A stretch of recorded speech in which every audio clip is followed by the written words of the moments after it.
Ho ho, welcome! Welcome to Dialogue, the dialogue on analog music reproduction. Today we have a special offer for you, yes. This is special snake oil, yes.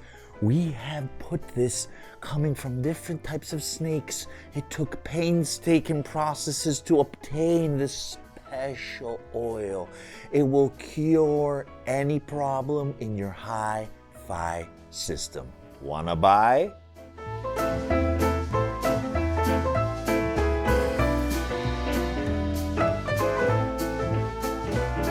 Okay guys, welcome back. Yes, this is an episode on snake oil, but in reverse. Exactly. We are going to take a look at 5 aspects, 5, we could say factors that are usually labeled as snake oil, meaning something that is a scam, that is not effective, that doesn't do anything, that is just grabbing your money. There's a lot of that in audio, yes, but sometimes there are nuances. Sometimes we have to look at things from a different perspective. Sometimes we have to get informed. Are you ready? Let's start immediately now.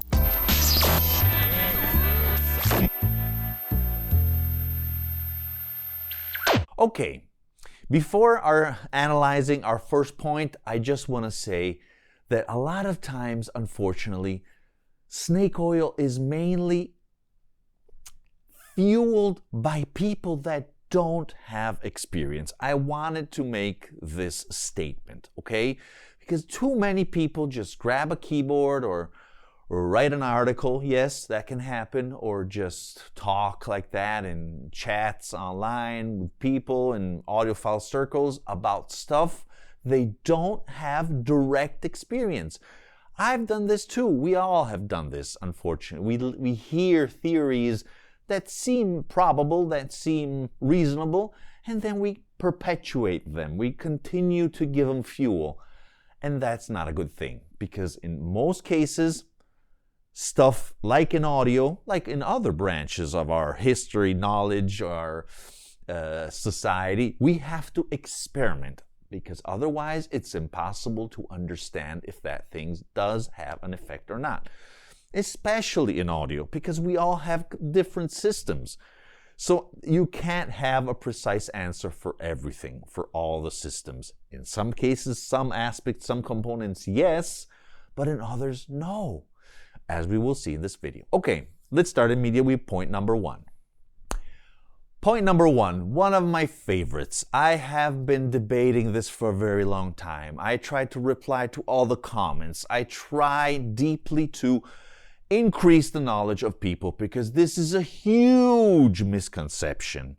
And this has scientific facts behind it that can prove otherwise. What am I talking about? I'm talking about sub and ultra frequencies, meaning those frequencies beyond the so-called audible spectrum. Usually 20 hertz, 20 kilohertz, even though we all know that usually the threshold for normal people is more around 14, even 13 kilohertz, even less sometimes. So it depends clearly from your age, etc., etc. Okay, I did an entire video on this topic, okay? Which I do want you to take a look at if you haven't seen it, because I go in depth in that range. Here is a link. You're going to find all the links here below in the video description. And there I approach this issue, this topic, explaining that all these type of frequencies that usually we declare that are not audible, that some instruments do not reach those frequencies, mainly talking about the ultra frequencies above 20 kilohertz, is simply not true, because we do not listen in sine waves, pure sine waves, meaning a specific frequency. That does not happen in nature. There are always different frequencies combined, which help greatly to hear also those upper frequencies.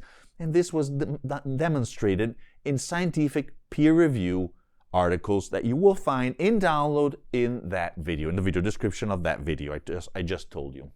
As for different instruments that go way up, I don't know why so many people claim, no, they stop at 14, 15, 16. No, that's not true.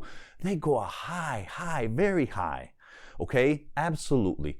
We are missing the lower, extreme lower and extreme higher part of our spectrum to recreate faithful music. Okay, this is missing. Also because something I always remark that unfortunately I didn't touch that much in that video is that sub and ultra frequencies greatly enhance the audible spectrum. That is the key, okay? It's not just a matter if I can hear that, the lower and the upper part, but it's a matter especially that those frequencies create new harmonics in the audible spectrum.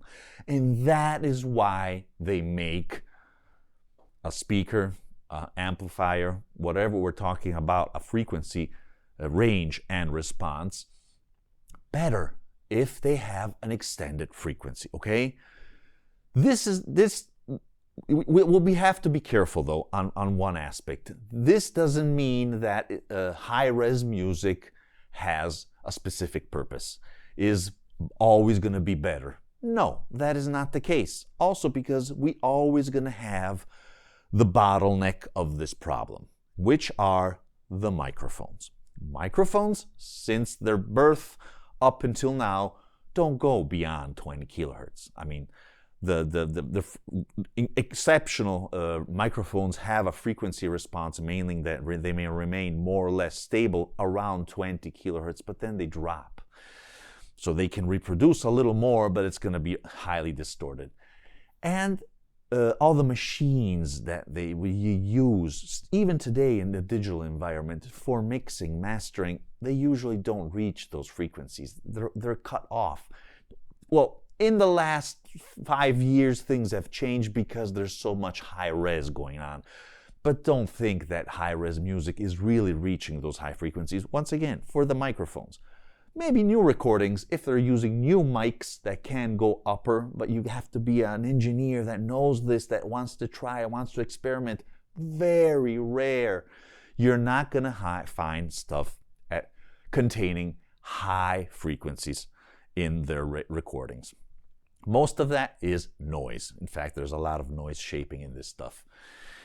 So that the whole music aspect, unfortunately, is not fully supporting this idea. But we do have to remember that the concept is standing there, is good, is valid, is precise, and it's demonstrated. I'm sorry I spent so much minutes on this, but I think it's fundamental to understand why this is important, why it's not snake oil, and why we could do better recordings if we start to include this in our projects, recording projects. And just to end my rambling on high-res, it's all a matter of higher resolution, number of bits, and higher sampling frequency, that number of kilohertz. That is why high-res, in a good number of cases, not all, it's better, okay? Especially when they're tape transfers, when they're getting the tapes and they're converting it to digital with a high sampling frequency, high resolution, high number of bits. That is going to sound better. Obviously, you have more information. But if it's a poor recording, it's not going to go stellar high. No, unfortunately, that's going to remain. And once again, it has nothing to do with the higher number of frequencies. No, that's rarely going to be there. Yeah, I mean, if the recording has more frequencies with that higher number of sampling rate, according to the Nyquist theory, clearly you're going to have a little more frequencies inside. But once again, the microphones are limiting that. So that's not the key point of high-res. Let's proceed. Second point, specs. Yes, specs. Croce e delizia, we say in Italian, which means it's a pleasure, but it's always a burden, together, mixed together, because specs are something important. I would say they are, in most cases, truly snake oil, because they are not certified. Very few companies have them certified. So already there, I smell snake oil in the air. But apart from that, I want to approach this problem from a different point of view. The point of view, the standard goes that specs have to be perfect. They have to be very, very clean, perfect, high quality specs, meaning the harmonic distortion has to be very, very low. The frequency response has to be very linear and go all the way up to 20 and all the way down to 20 hertz, kilohertz. Incredible sound to noise ratio, blah, blah, blah. All these high quality specs are certainly going to make a perfect machine, whatever we're talking about, a DAC, a pair of headphones, an amplifier, speakers, no problem. In fact, I remember that in a forum, one of these high, incredible tech guys that has 20 years of experience in his forum was saying, I don't even have to listen to a component. I just have to check the specs and I know how it's going to sound. No, okay, I don't want to be vulgar here, but I think that is a heap of bullshit. That is snake oil. You are creating snake oil by saying something like that. You always have to listen to a component. Regardless, you always have to do that. Already saying that, for me, and I think for a lot of people, you're not a reliable person. Absolutely. Because, and this is the point I'm trying to reach, specs are not everything. Specs don't tell you the whole story. And if they do, that doesn't mean that a high spec, meaning the perfect spec, is going to automatically deliver high quality audio. Nope, guys, that is not an equation. Absolutely. And I'm very glad to see more and more engineers state this, claim this. One among all, Nelson Pass. Yes. And I think he is a reliable and credible person in this ambient, in this environment. So this is something, actually I did a video on measurements, okay? If you want to take a look, I go a little more in depth on this topic. Here is a link, as I said, also here below. Okay. Oh, I forgot to just make one example among various things. I think the reason why analog is such such a preferred choice for a lot of people, including me, that I have fully explored digital also in its very high-end segment. And even a further example could be tubes. Both of these have a lot of distortion, absolutely. But they are just more engaging. There is a connection. If you explore it, truly explore, experiment this type of reproduction, then you will understand that there is something special going on. And a perfect spec digital reproduction, in most cases, ain't. But there are excellent digital recordings. I'm not talking about digital, analog. It's a different point of view. I'm talking about specs, okay? Because digital has always better specs than analog. That's why I mentioned this example. Let's proceed. Okay, point number 3. Dun, dun, dun, dun. Cables. Yes, cables. Now, I did a wealth of videos on cables. I also went in depth on the different aspects of cables that have scientifically proven, meaning that there are some measurements that demonstrate that certain aspects of cables do degrade sound. For example, insulation, one among everything. There is an attenuation of the signal according to the different type of insulation, and that is why you do have to pay attention to that.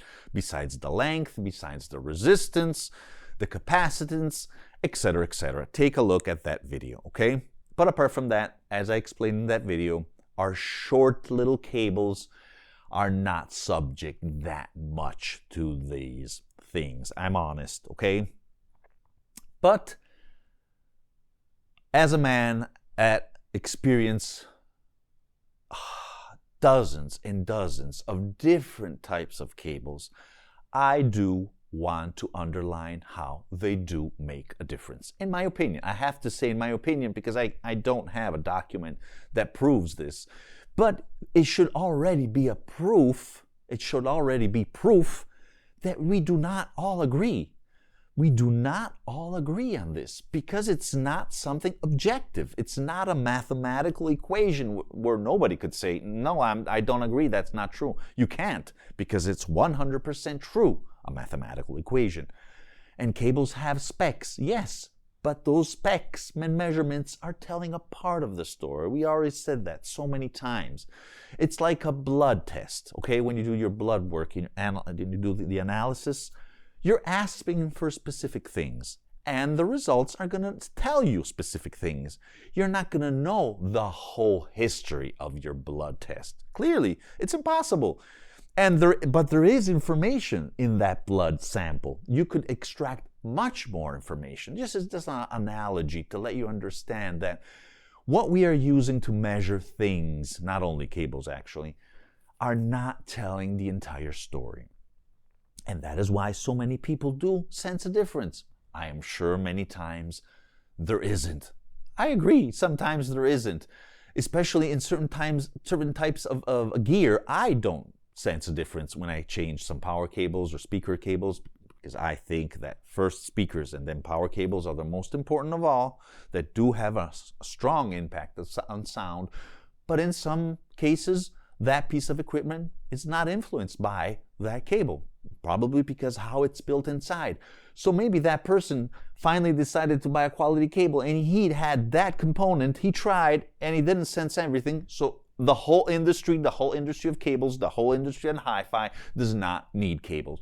You can't say that. You have to say that in your experience, it didn't have any impact. And you also have to tell where. Now, I have, I think, an average experience higher than most people because I do my own cables. I bought so many cables of every kind you can imagine. And I can 100%, I could bet my life that there is a difference. Maybe not on paper, but oh boy, here. And it's not a bias. It's not a bias because I just don't care. Actually, I would like to not buy cables. I can't stand them. I have loads of cables behind there. I don't want cables. I hate cables. But unfortunately, they do have an impact. One thing I do want to say, though, that is true snake oil is the insane, I would say disgusting prices that a lot of cables have. That is something I completely reject, okay?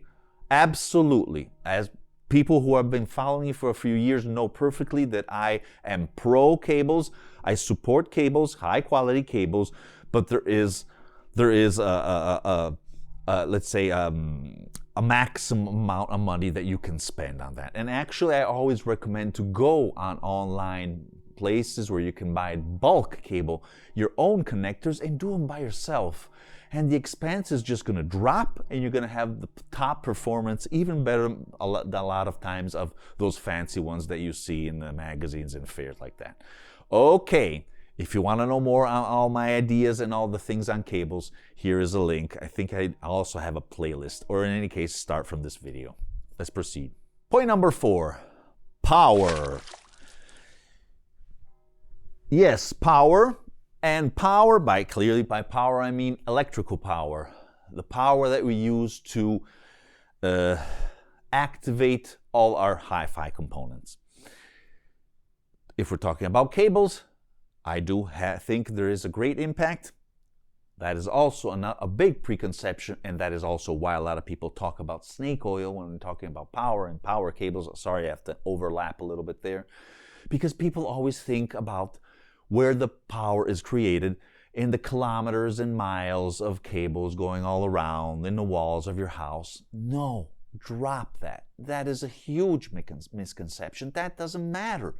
You have to reverse your perspective. I always write this in the comments.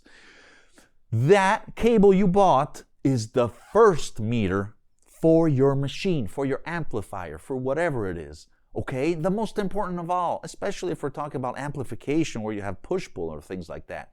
That is the most important cable of all. And that is why power cables are so important. But it's not only a matter of cables, actually. Absolutely. Actually, my first video was on power conditioners because they do have a great impact. they do help a lot the sonics. Now be careful, something that I didn't say in that video because probably I extended my experience. I'm a little more wise on this subject. You have to pay attention though. You have to experiment with power conditioners because if we're talking about power amplifiers or integrated amplifiers, meaning amplification, that in that case sometimes a conditioner could restrain the dynamics, okay? That's why a lot of conditioners have unfiltered plugs. So you have to experiment, you have to pay attention, but all the rest, I would say the vast majority, mainly DACs, preamplifiers, which they really need to pay attention on those fragile type of signals. Those need great care, and if you have something treating the power, and you don't need to have to spend thousands and thousands. I mean, a great Niagara would be fantastic, but it's not only that. I mean, apart from the fact there's so many others, that's the first one that comes to my mind. But I just have good power strips, very high quality power strips that do a little bit of filtering and that change it so much. Fantastic. So with a modest expense, I think you can achieve a lot in these terms, and it does help. The same for fuses. That is something I never did on this channel. If you change the fuse, not in all components, but in some components, when you put a high quality fuse, you do sense a difference because unfortunately the power is going also across that. It has to. That's the purpose of a fuse if it has a surge or something. So that, or for example, the connectors, the sockets, you do need high quality in those terms to preserve the quality of that power, okay?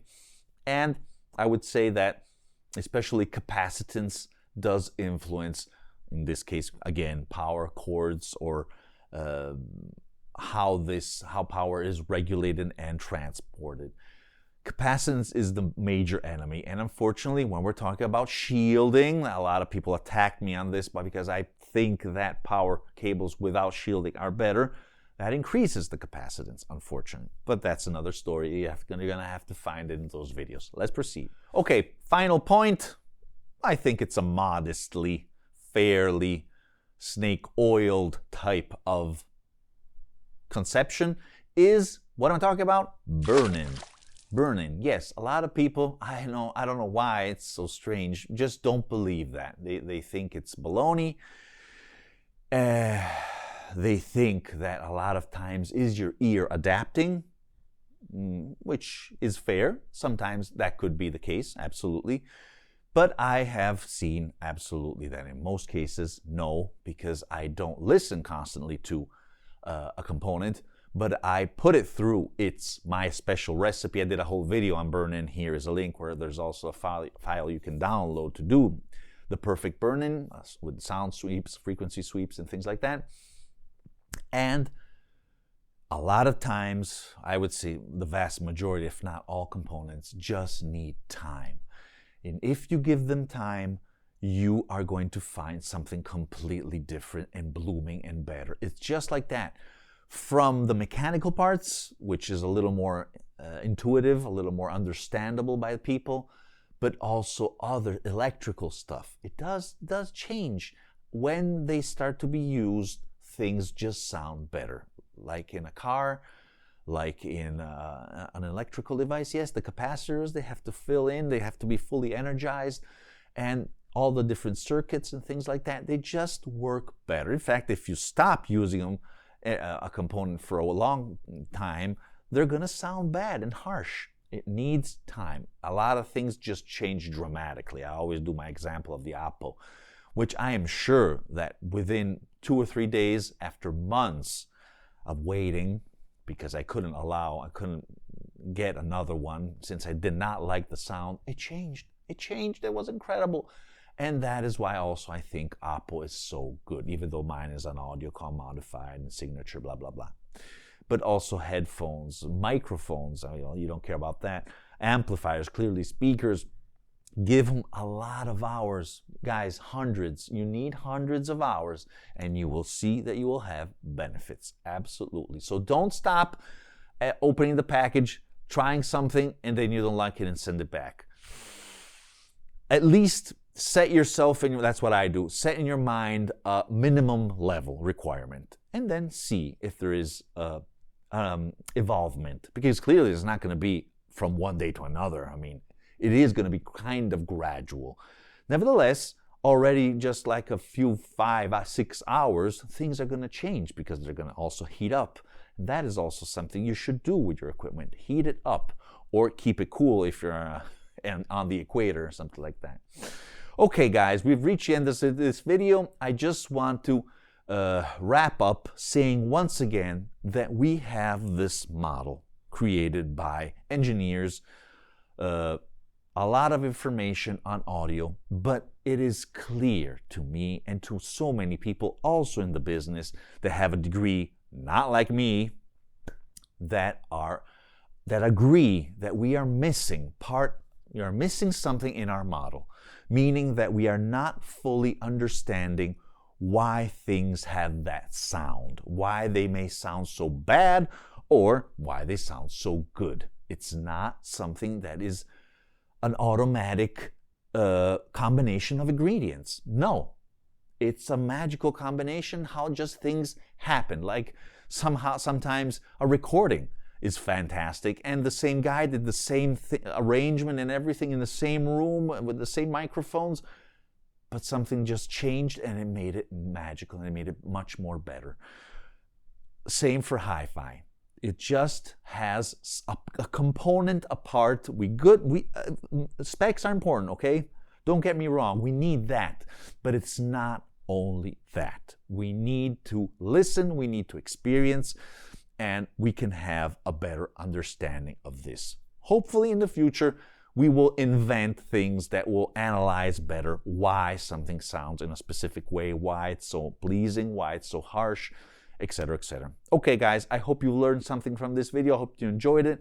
Please leave your comments for your snake oil that actually work for you, that are something good, positive for your system. I'm very interested. We all are interested. Thank you again for watching, and remember that music is born analog.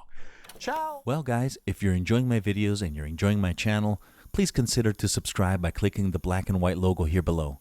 Also, don't forget to click the notification bell so you'll never miss an episode and you will become a true member of the analog community.